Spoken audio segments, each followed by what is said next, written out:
Hi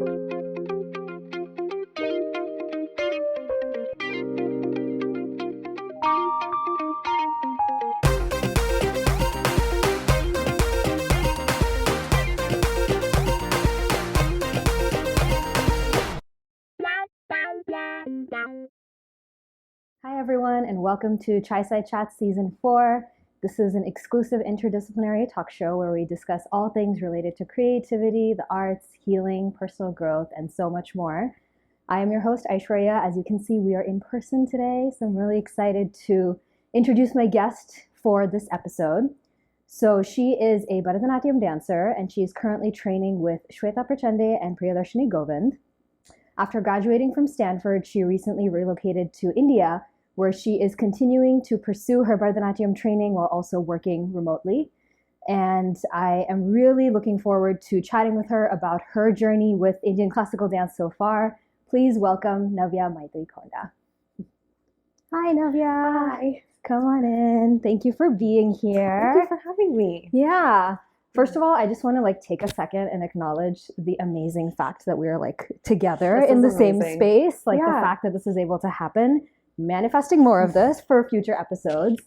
But yeah, I wanted to start by talking to you about motivation and discipline, because I know that's really an important part of the dance experience, or just I think of being a professional in any capacity, but specifically with dancing and with artistry. I think there's kind of a routine or regular practice things that we have to establish for ourselves. So I'm curious, generally, what's your relationship with motivation and discipline been like, and how is that translated to you in the dance space as well? Yeah, I feel like for me, discipline is guided by motivation, and I think finding the right motivating factors then helps me be more disciplined in my approach. Specifically related to dance, I think in the initial years, it's so easy to get very excited about these sort of larger goals of saying oh, I want to, for example, I want to perform, in X place in X year, or I want to go on tour or whatever. But I think as time went on, I realized that those are very scary goals, first of all, and second of all, there's a lot of factors that are variable in that. And so then taking a step back and saying, okay, what is something that I can achieve? Mm-hmm.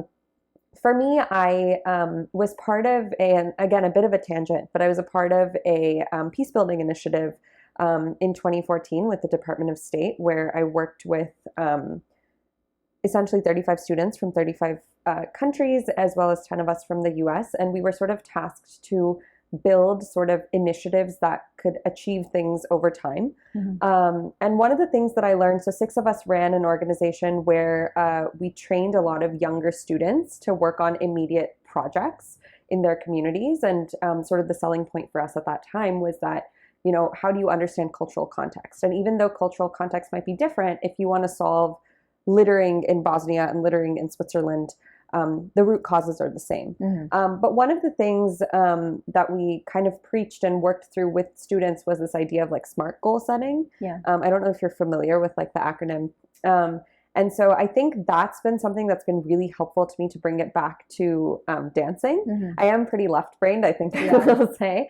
But I think sort of, being able to have, so SMART stands for specific, measurable, achievable, relevant, and time bound. Mm-hmm. So I think for me to be able to look at goals in that way and to be able to say, okay, I want to be able, it could be a goal as saying, I want to, be able to dance a certain piece a certain way by a certain time. Mm-hmm. That was a lot more achievable for me and much more time bound. And then reverse engineering from there and being okay, how can I reach that? So if I'm working on Nritya, how can I work on getting myself to perform an Adavu differently in the context of this piece, or an Abhinaya, understanding the context, or getting familiar with the lyrics, or even stamina. I think figuring out, Shweta always tells me you have to realize where to keep in and where to give. Mm-hmm. And so figuring that out. And I think that whole process of trial and error and practicing becomes so much more exciting because there's a goal in the picture. Mm-hmm. And I think that for me, that's essentially what motivates me. And then coming to discipline, I think it's a combination of that motivation followed by finding like the right routine. Yeah. I mean, I always say like there's a lot of people who gave me advice to say, you know, if you wake up every morning at like 6 a.m. and you practice first thing in the morning, like your whole day is kind of set for you. But for me, like I just get really tired and I've tried it and I totally respect people who've done it, but it's just not for me. Yeah.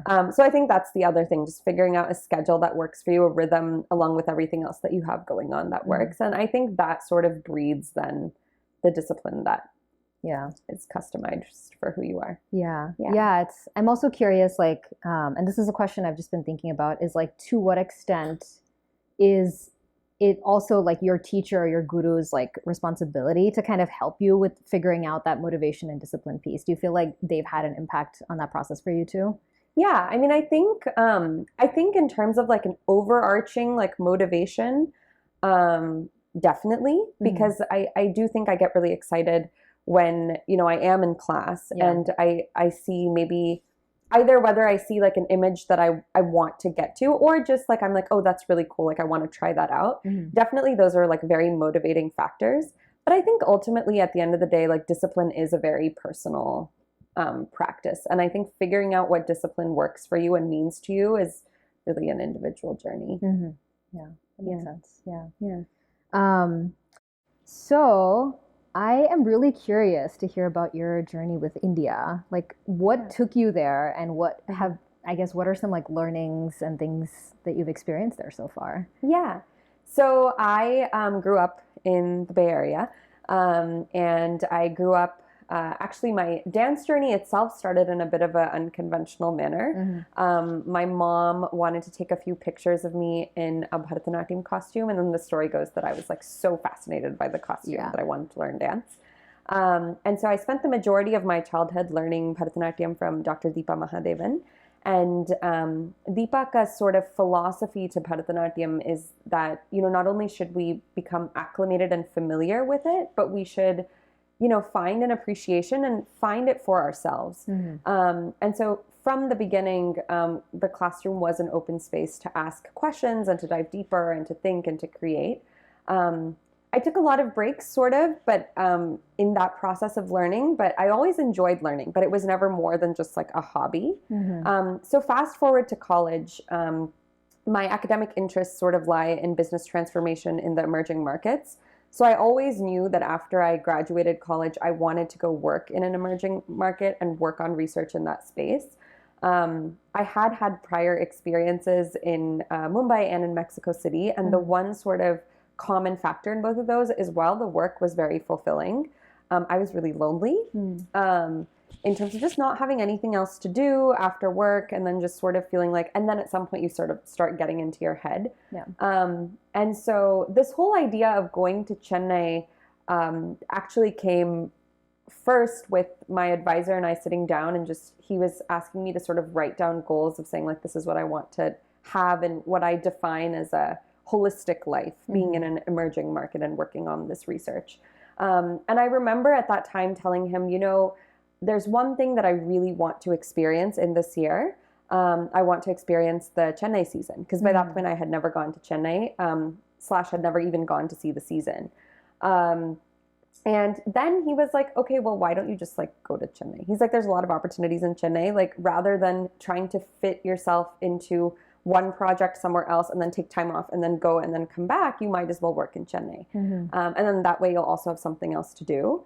So that's kind of how it started. And then essentially negotiating, sort of figuring out what opportunity made a lot of sense. And I'm very lucky that I found a position that I was really excited about through Stanford itself. And then kind of subsequently took the idea to Deepaka and was like, hey, like, what do you think about this? And honestly, it like barely escaped my mouth before she got so excited. And for her, she was like, you know what, like, I want you to go like find yourself on this journey. She's like, I don't necessarily want to tell you you need to do A, B, C, D, and E. I'd rather just want to be your like biggest cheerleader and support system, because I want you to discover dance for yourself.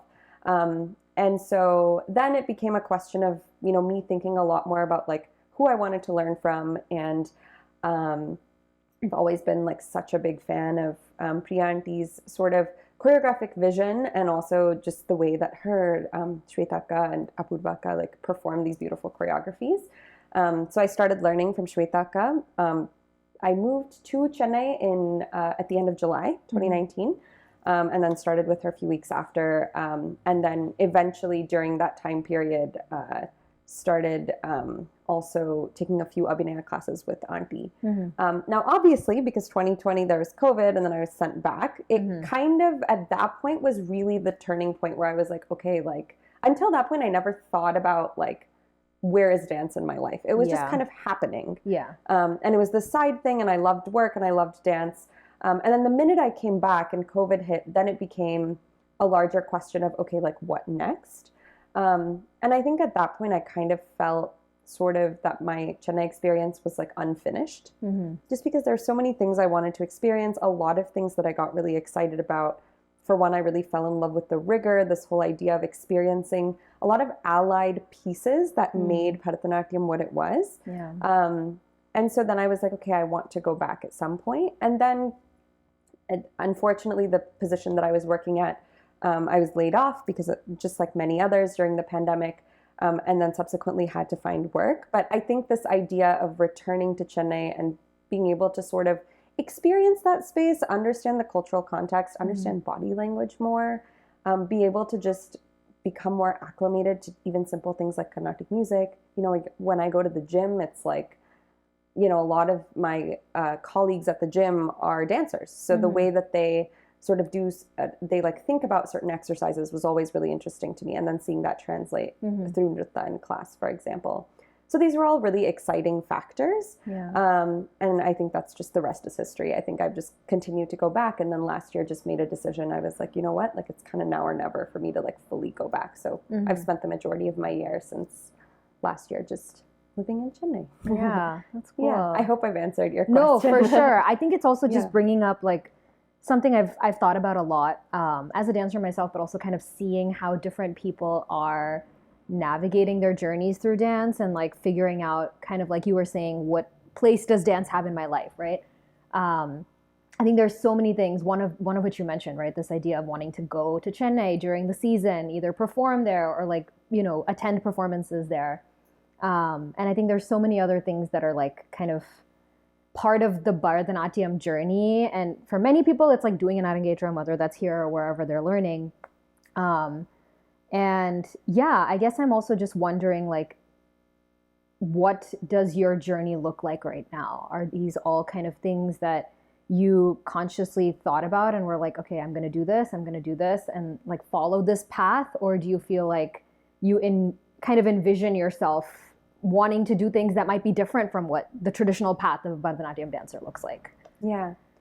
To be very honest, I haven't thought about it a lot. Yeah. I think for me, it's been two things. I think being in Chennai, as beautiful and as colorful and as enriching as it's been, I think one thing that I realize is how much I love sort of the jobs, if we can call it. We have two careers. I mean, but like, you know, that sort of the business transformation, the research side of things. And I think, you know, practically with that also in my life, there's only so much time that I have. And so right now it's been a lot about just like maximizing what I can do with that time, which at this certain point of time has just been like really just continuing to explore Auntie's choreographies and, you know, and I think diving deeper into them. I think one thing that's been really fun is for me is like peeling back layers of a composition, whether that be an Abhinaya composition where we're trying to understand the character and the context, but then going deeper and understanding the situation in which it was written and how it's relevant to today, right? So that's been really fun as well. And something really I enjoy when I'm performing is sort of finding that relevance with new audiences and new spaces. But yeah, I'd love for that to grow into more creative pursuits and other goals in the future. I think I'm just kind of taking it slowly at a time and just taking these sort of smaller goals that keep me motivated and disciplined, so to speak, rather than scaring myself with like a big picture. Are there any like SMART goals that you are like currently working towards or kind of on the path towards that right now? I will say some of my like SMART goals, so to speak, are very a bit more like program oriented. So I do have a program coming up at the end of November. And I say that because now I actually have about 2 months to work towards that. And when I say program, I don't mean a specific venue or a specific opportunity. I mean that, like, I think one thing that's been interesting for me is to figure out how to regulate my energy as I go into dancing a madgam. I'm still fairly new to dancing madgams, so I tend to like max out at one point and then I'm like dead. So there's been a lot of this sort of like energy regulation that I've set a lot of goals around, and sort of understanding my body. Another thing is, like, when I get tired, sometimes I like, I don't want to necessarily snap out of character, or not necessarily snap out of character, but like bring in shades of myself. And so figuring out how to like mentally be in a place where like I can continue to push myself to stay in the moment. Yeah, and I think those are sort of the bigger goals at this point in time. And then I have sort of specific goals to certain pieces of saying, like, I have an image of how I want a specific jati to look, or a certain portion of a piece to look. And sort of figuring that out has also been important. And I think another thing is site-specific dancing has been interesting to me, because recently I've had the privilege of traveling a bit, both internationally and performing internally. And I think one thing that's been interesting is how much a piece transforms when you're dancing it in like a black box where people are so close to you versus like a proscenium stage. And I think I'm still so new to that sort of space of understanding that. And then I also have long limbs, so I tend to like hit walls. So I think figuring out how to manage a space and not, be overwhelmed by that space has also been like a really big adventure and sort of a big goal of mine. Have you, so far in your experience, have you figured out if there's like a different way that you approach it depending on what the space is? Like, do you have a like particular mindset going into like performing at a black box versus performing at more of a larger proscenium kind of stage? Honestly, in some ways, yes. In some ways, it's like a work in progress. I think Abhinaya-wise, particularly, I think I do have a slightly different approach. But Nritta-wise, it's very much a work in progress. And I should say that I recently danced at the London Nehru Center, where the stage is so small that if I did one Garuda Mandalam, I was at one extreme, and the other one is at the other extreme. And then I was like, and at that moment, I was like, I'll go front and back. But then I was also at the other extremes. And I think that's been it's a pretty recent performance, but for me, that's been something that's been at the back of my mind for a while, is like, how do I actually make movements look large and build that sort of intangibility, like invoke that sort of intangibility, but at the same time without like ending up in an extreme and feeling like I can't move. So that's very much a work in progress. I have not figured that out by any means. And even in terms of Abhinaya, I think it's been, I think one thing that always helps is having like a good friends who are there and getting their like critical review of that program, even with gurus, because it's coming from a good place, and then sort of working off of that has been helpful. And it's always, like you said, it's always a work in progress of kind of trying to determine also who's your audience, right? Like, who are you performing for, and how do you have to kind of shape the movements or shape the abhinaya in a particular way so that they will kind of understand, or maybe they don't need to understand. That's a whole other conversation, I think. But exactly. One thing I'm also curious about is, I think as dancers, it's not just the learning, the choreography, the practice that I think contributes to our process and ability to perform as dancers. I feel like there's so many different aspects of our lives that also contribute to that. So do you feel like you have a sense of maybe other things from your life that have really impacted your dancing, and maybe you didn't expect it, or maybe they've been a little more conscious? Like, anything come to mind around that? Yeah. I think my approach to dancing, maybe not like dance itself, but like my approach to how I view dancing as a part of my life is probably very guided by a lot of other factors. Simple things. Like, I think through work, I'm constantly working on, impact assessments and root cause analyses, where like I'm digging layer after layer after layer, and like almost it's this like no stone left unturned approach. And I did work as a product manager for a few years, and that was sort of this idea of like, seeing something end to end, right? And not sort of giving up in the process in between, and always having key metrics that then you look at every part of that end to end journey, and you reflect on, and then you customize that journey. So if I look at dance practice, if my end-to-end journey is like a program or it's a piece that I'm trying to learn, I think definitely that sort of approach comes from my work. And then also I think the Bay Area, watching all of you, watching so many beautiful artists, I think I'm so lucky to have those mindsets, and then to also be in India and see a very different approach to dance. And I think that also colors the way that we think about things. And I don't think there's any right or wrong way. I think everyone's approach is very unique, and there's always something to take from it. But I think that's also really fun to have, to even watch. Sometimes it's just fun to watch someone dance the same exact piece, because then you're like, wow. And it might not even be a choreographic choice. It might just be like, oh, wow, like they found something special in that moment, that then inspires you to go back to the drawing board and say, that was really cool. Like, can I find that for myself? Yeah, you mentioned that, growing up in the Bay Area and then also now kind of straddling the space between here and Chennai, being in Chennai most of the time. What are the differences that you've noticed in terms of how artists are presenting their work, or just like the dance scene in general? Like, what have been your observations around that? Yeah, that's hard. That's a hard question.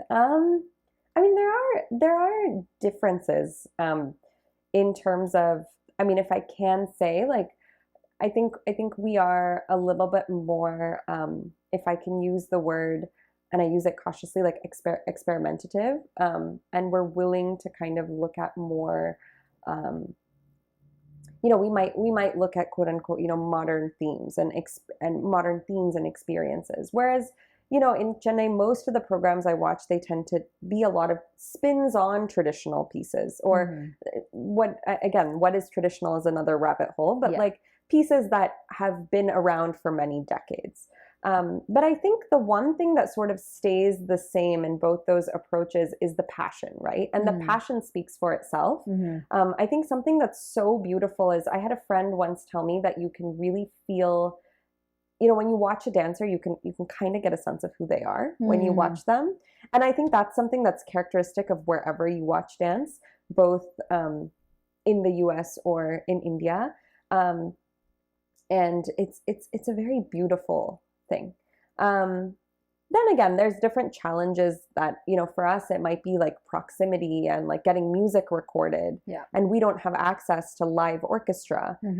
But I also think in that way, very beautifully, we have this in the Bay Area, or maybe in the diaspora largely, we focus a lot on this idea of like unlearning and relearning, because we're stuck to a recorded music track so often, we're kind of forced to be able to find something new in that track every time, which is very beautiful. Whereas maybe in India, if you're dancing live, you find nuances in other ways. So I think they're very parallel worlds, but I think the passion and the dedication and the commitment is the exact same. And that's what sort of tells the story of, and makes dance impactful, and makes what we call, what we want to attain of the Siddhasa Anubhava situation so powerful in both environments. Yeah, for sure. And I think I love what you said about how you can see like the person, or kind of get to know the person in the performer. And I think this came up in another recent interview I had for Chai Side Chats, where we were talking about like where people's inspirations for choreography and themes to kind of explore in their work comes from. And I feel like that's also, like an entry point into the choreographer's life, right? Outside of dance, or maybe that's kind of to what we were talking about earlier, also contributing to their process as a dancer, right? So I know you had said you're kind of just like taking things one step at a time, and you're like very much in the learning and absorbing kind of phase right now. But do you envision yourself wanting to choreograph at any point? And what do you imagine that to look like for you? I guess short answer is I don't know. Short answer is yes, I want to choreograph. What do I want to choreograph? I don't exactly know. But I think the longer answer is, for me, it's interesting, because I think a lot about this idea of legacy, and this idea of what legacy do I want to leave as a dancer. And I say this because I had so I used to take care of all the speakers who came to Stanford's campus. And one of the things that our advisor, Nancy, used to push us to think about every time, whether it was a world leader or a top class entertainer or a comedian or whoever it might be came to campus, she'd say, what is it that you want a student to walk out of this place with? And it can be everything from like tangibly related to the content of their speech, or it can be something that makes them think and is something sort of larger than life in that sense. I think coming back to choreography, I don't think I'm at a space to be able to say, this is what I want my dance to say, or this is what, at least I'm personally not there, or to be able to say, this is what I want to choreograph and this is what I want that legacy to be. But I think a larger legacy that I think a lot about, and I would love for it to become a part of choreography eventually, is sort of making dance a little bit more accessible, I guess. I think one comment I hear a lot now that I've been, when I come back from Chennai and I'm here, is they're like, well, that's like a big move. Or like, oh, I'm in medical school, for example, and I like can't make that move, but I really want to like experience dance in that way. And I don't have the answers to these questions, but I think just making everyone feel like, if there, first of all, if there's a will, there's a way, but also that like the Bharatanatyam journey is what you make of it, right? And every journey is beautiful and every journey is special and unique. And there's no cookie cutter way of doing one thing or another. And I think that's something that's so important to me in the longer run, of just empowering other dancers around me, younger or whoever it might be, to be able to say, okay, like I can take this on to the fullest. Now, how that relates to choreography and how that relates to like what I put out there, I don't know. I think that's like a longer process and a journey that I need to discover for itself. I'm also curious because right now, obviously, with I think the practice of learning new pieces or kind of finding the soul in some of these pieces as you're performing it, it's definitely a solo journey, right? So is like group work something that you're interested in? Is it something that you've done? Like what are your thoughts on that too? I think group work is so cool. And I think it's a different vertical altogether, because I think the skills and even like the mindset that you need is so different for group work. And again, it's amazing. I haven't done much group work over the past few years, just because with all this, not only because of all the shuttling back and forth, because I'm also working. There's only been a certain amount of time, and for me, because my schedule is so crazy, it just has made a lot more sense to just like focus on solo work. But I've been very fortunate to be able to be a part of the Ganesh Vasudeva's one of his Life of Pi casts and to tour a little bit with them. And I think one of the things that I learned from all those incredible co-artists is that, it's not just about bringing whatever character I'm dancing to life, but it's about reacting and being spontaneous and at the same time understanding their cues right on stage and adapting to their energies and motivating each other. And it's so beautiful and it's very challenging both at the same time. Just like in another way, solo practice is challenging in the fact that you not only need to motivate yourself, but you need to find that energy and you need to find a way, because you're solely responsible for connecting to an audience. So yeah, I'd love to do group work. I think at this sort of juncture in my life, it's been hard to find sort of time and space, because I'd really want to commit to it 100% if I'm going to do it. But yeah, that would be amazing.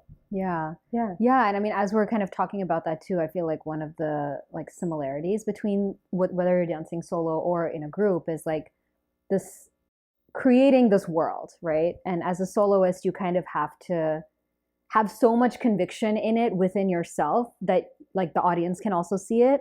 Whereas in a group, kind of to what you were saying, right? There's like all the reactions and there's other people who are kind of also creating this world together with you, right? Yeah. So yeah, that's great.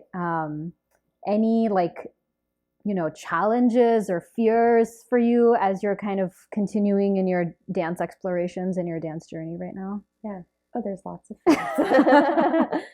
Yeah, I mean, there's a lot of, I would be remiss if I said every day was like ponies and rainbows. I actually think I tend to have a lot more challenging days than I have, easy days or days where a practice session, I'm like, yeah, that was amazing. I mean, there's usually, even with performances, there's a lot of performances where I'm like, oh, I wish I did it differently, or I wish, but I think it's about just keeping it in context and then trying to focus on like baby steps and like setting short-term, like immediate, both tangible goals, but then sort of larger goals, right?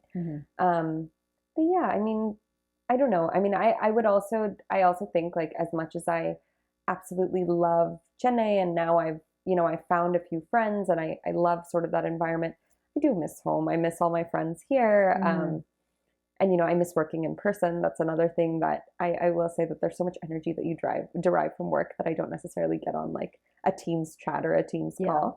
Yeah, it's just about, I think, embracing sort of that step of the journey. Another thing has been also focusing a lot on, I will say one thing that psychs me out is when I wake up with like muscle pain. And so figuring out how to like work best with your body, figure out eating at what time before a program or a pre-performance ritual, what makes sense in terms of sort of keeping yourself not from like freaking out before a program. Yeah, there's lots of challenges, and there's also a lot of like I would say there's also fears too in relation to just like not being able to be there for somebody because you're like oceans away. Like that is definitely a fear of mine. Yeah, something I'm working through, I guess. Yeah. Do you have any fears or worries around like specific pieces that you've learned, or like pieces that you might encounter in the future, like abhinaya wise or nritya wise or anything like that? Yeah, there are pieces that I will learn. I think I've learned in the process of learning to be able to give every piece a little bit of time. But that being said, there are pieces that I have learned and practiced many times and I'm just like, I don't find a connection to this. I don't understand how to do it. I can't get into it. Yeah, which has been a challenging journey. Or there's these beautiful, I mean, there's also these beautiful scenarios that I've learned both from Shwetaka and then also, in the classes of Abhinaya that I've had with Auntie, where it'll make so much sense when she does it. And then when I do it, like, I can't make sense of it. So yeah, I think there's a lot of these like works in progress. Some of them, I think with the performance of them, even though the initial performances have been a bit disastrous, I think you kind of break the ice slowly and you start figuring out what works. Others, I'm not so sure. Maybe it'll take like decades for me to figure out. I mean, it's kind of like we've been talking about, right? Like there has to be some point of entry for you into these pieces. And I mean, we're all different people. We're not going to always have entry points into every single piece that we learn. And I think that's a normal part of the process too. So I will say there was around the time that I was preparing to go to Chennai, I had visited my Carnatic music teacher, and she shared with me this case study from UT Austin's like graduate school of education, and they had done it in an educational context. But it's kind of something that I stick with. I will say that every day I don't, I'm not like, wow, I fully agree with this, but I do think it's something that keeps me going. And so it's the whole idea of this kid who goes to her mother and it's like, life, I'm dealing with a lot of adversity and I'm dealing with a lot of challenges. Like, what do I do? And I feel like giving up. And so her mom puts 3 pots of water on a stovetop, lets them boil. And then in the first pot, she adds eggs. The second pot, she adds carrots. And the third one, she adds a coffee bean. And it's this idea of like, if boiling water is the adversity, you can either choose to harden from it, or like kind of succumb to it as the carrots become really mushy, or you can be sort of that coffee bean. So Jaishi Auntie was, when I was leaving, she's like, you need to be that coffee bean.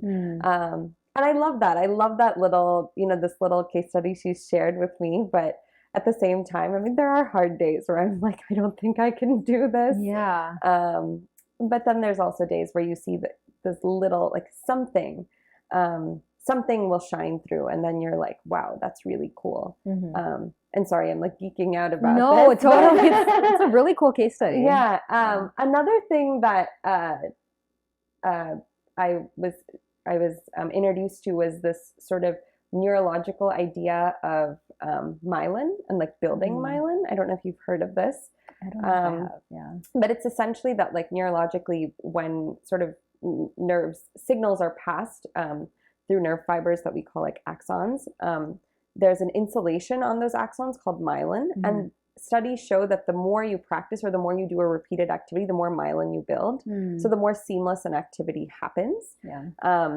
And I say this because I've had, very specific to Nritya, I've had jatis where I just kind of look like a klutz. Like I'm like falling, and Priyanti has this beautiful way of putting very counterintuitive motifs and adavus together. And it looks beautiful when she does it, when Shwetaka does it, and then when I do it, I'm like falling everywhere.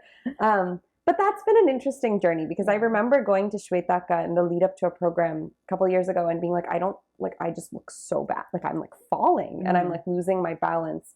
And one thing she said is, she's like, just do it. Her advice was just do it like 50 times. And I was like, what do you mean do it 50 times? She's like, no, just do it 50 times. Don't think about it. Just keep doing it. But it was interesting because, and I later learned through a talk that she and Apurva gave, where they introduced me to this idea of myelin. But it's the idea that if you keep doing something, neurologically, you build more myelin. So you build more insulation. So the flow of information is like more seamless. But it's the same idea of like, when I continue practicing the same movement repeatedly, then it becomes very seamless. And I think that's been, I forgot where I was going with this now, but I think that's been like a very big sort of motivating factor on that journey of saying, okay, maybe I just need to give it a little bit of time. But then again, there's lots of pieces where I'm like, maybe it's going to take me an entire lifetime to find some sort of connector entry point too. No, that's cool, because you're basically, with the scientific aspect of it, like there is a science to practice, right? Is basically what you're saying, right? So people who are watching, there is a science to practice. Your brain is going to eventually learn these movements and kind of make it flow more easily and more seamlessly. So. Check out the TED Talk. Subtle plug. Building. That's really cool. I will have to check that out also. I don't know if I've read this one. But, great. So I wanted to transition into our experiential activity, which I'm also excited for us to do in person together. So I think earlier we were kind of talking about like future hopes and visions and dreams that you have for your kind of dance life or your dancer identity. And I was thinking we could explore that a little bit more with some collaging. So I think sometimes, like, as you were saying, right, you're kind of like not really sure where things are going to go. It's just, allowing things to unfold, as it were, right? And so I think sometimes when we are like faced with information, that kind of sparks something in us. So I wanted to offer this as kind of an invitation to allow different words or images or whatever you find during our collaging process to like, see if it sparks something in you in terms of your visions or your hopes or your dreams or your goals. Let's do it. For dance. Okay, awesome. We will jump right in.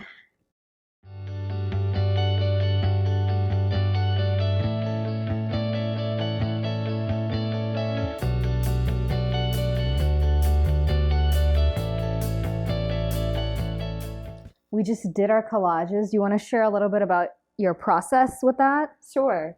I think initially it started off as finding things that inspire me through dance, and then it quickly became like anything that I found any sort of message through. I guess I can like walk you through it. Sure, It's my collage. Yay. So I have a few things on here. I guess I can start from this side. So this I got because this is a costume that's a work in progress on a mannequin. And I think this actually very specifically speaks to like dance and my dance journey. Just because I think it's really important for me, and one thing that I want to prioritize a lot more is getting to know the people behind the craft. One of the best things I did in Chennai over the past few years is I got to know a female auto driver. That's almost cool. By chance, because I had hailed an auto and she showed up and she became sort of a friend. But it's like the stories that you learn from sort of people who are behind the craft are super inspiring. And when I was working with, initially in 2019, one of the companies that I was working with in our portfolio is a company called Pool. Again, shameless plug because they're really cool. And they essentially hire rural women to take like flowers from temples that have already been offered and to make incense sticks out of them. But I think learning their process and learning how they operate and how they work it makes you look at the world differently, and also so much more respect for sort of artisans and traditions. So that is the reason behind this. Let's see. This is another thing that's very inspired by dance. I mean, it's a few workers stretching before their days at the site. But I think for me, this also represents like finding not just relevance, but ways to connect with people through art.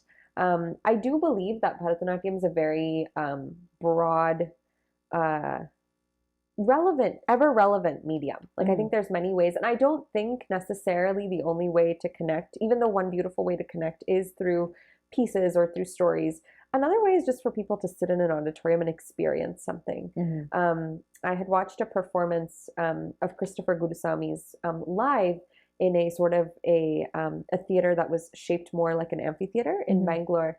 And one of the comments that I heard a few times in that process was a lot of people feeling like we don't know what Bharatanatyam is. It was attended by a lot of folk who aren't super familiar with Bharatanatyam, but they're like, we felt the energy and we felt something from being there, and that inspired emotions in us, not necessarily because they necessarily understood what was happening. And so I think finding ways to connect with people, both directly and indirectly, tangibly and intangibly, is something that this represents. I have a lot of imposter syndrome, so I think combating imposter syndrome is very high up there on like the spectrum of goals. I think connection and finding ways to connect with people and through connection to achieve things is important to me. So that's why I kind of found connection with these words. I'll talk about this next. So this is a beautiful, something looks so tasty. I really want to eat this. But this also represents to me a lot of what home is to me. Not just home in terms of, being with my mom and watching her cook and learning cooking here and there, or with my grandparents and like sitting on the counter as they cook with my grandmothers, but also I spent a few months in Italy where I lived with the host family and learned so much cooking from them. And eventually that's translated to whenever I'm visiting people in different parts of the globe. Also in India, I like to just be with them and see the way that they cook. And so it represents travel and also a sense of connection. And I hope to just continue to learn how to make dishes, improve my not so great cooking skills, but also just like connect with people. And then just slowing down to appreciate the rainbows in life, because I tend to constantly be on the go. I put lofty ambition on here because I think it's sort of a juxtaposition between being really ambitious, but then also like stopping to sort of smell the flowers. And then this just made me smile. I think I don't necessarily read a lot, but I listen to a lot of audiobooks and I take a lot of inspiration from that. One of my favorite things is just curling up on a couch and listening to an audiobook and doing something else with my hands. So that's kind of what that represented. And then just sort of, these masks also spoke to me because I feel like, again, like exploring and connecting with culture and sort of the juxtaposition of all of that in that space. And finally, this little mission accomplished, because I hope to at some point get to a point in my life where I feel very content. I've had that a few points in my journey thus far where I felt like I feel very content at the place I am. But I will say that I'm just someone who's constantly like running and on the go, and I don't let myself just be. And so I think it also has to be more of just taking time to just be proud of the journey and to celebrate the journey. That's cool. Thanks for sharing. Of course. This really is so cool. fun. I'm glad. I was telling Aishwarya, I used to do this as a kid with my neighbors. And so this was so fun, like nearly 15, 20 years later to do this again. Yeah, for sure. I mean, I feel like one of the things also that, and I've probably said this on other episodes, like play is underrated as one of the things that we need to do as artists, right? And I feel like that's also one of the words I put on my collage, right? Oh, play. amazing. Because it's, I think, such a such a like integral part of the process. Like we're kind of like you were saying, we're constantly on the go, or we're constantly like trying to produce this thing or create this thing or choreograph this thing. And it's like, sometimes we just need to like allow it to exist without really thinking about what the product is going to be. If it emerges, cool. If not, then we learn something from the process, right? So I mean, I don't know if I have specific reasons as much as you did for each of these images that I picked, but just kind of like, different things that stood out to me around. I love my this artistry. image of this one. the girl. Yeah, it's very powerful, like holding a spear. With the spear. And then she also I don't know if those are skis, but it also seems in some ways that she's gliding on something. So it's almost like being powerful and I I guess in some ways also being graceful at the same time. Yeah, like the ease of doing all of those things. Yeah, I love that. Yeah. And then there's a phrase on here, the person you can't part with, which I don't think I could ever part with my artist identity or my dancer identity. It's like always going to be a part of who I am. Yeah.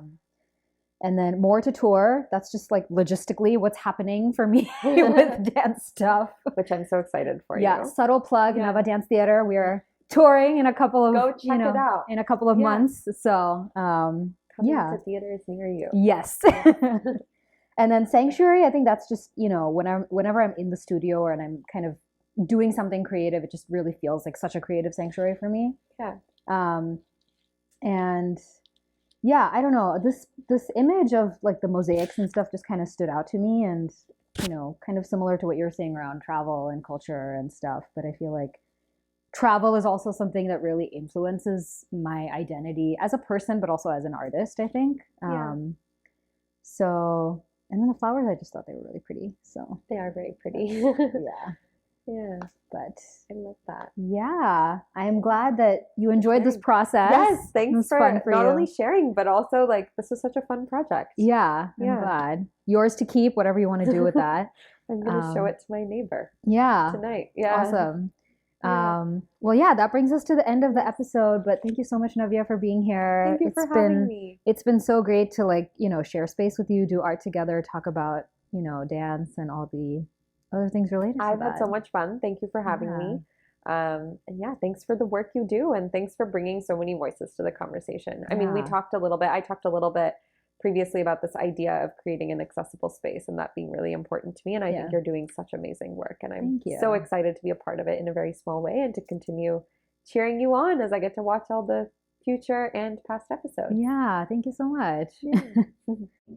Hi everyone, I hope you enjoyed this episode of Chai Side Chats with Navya, as well as our collaging experiential activity at the end.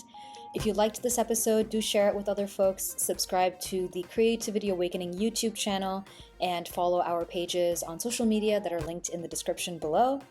In addition to these video interview episodes on YouTube, we also have audio versions of these episodes, as well as audio-only episodes of the show, which are available to listen to on Podbean, Spotify, and Apple Podcasts. So you can find that link in the description below as well.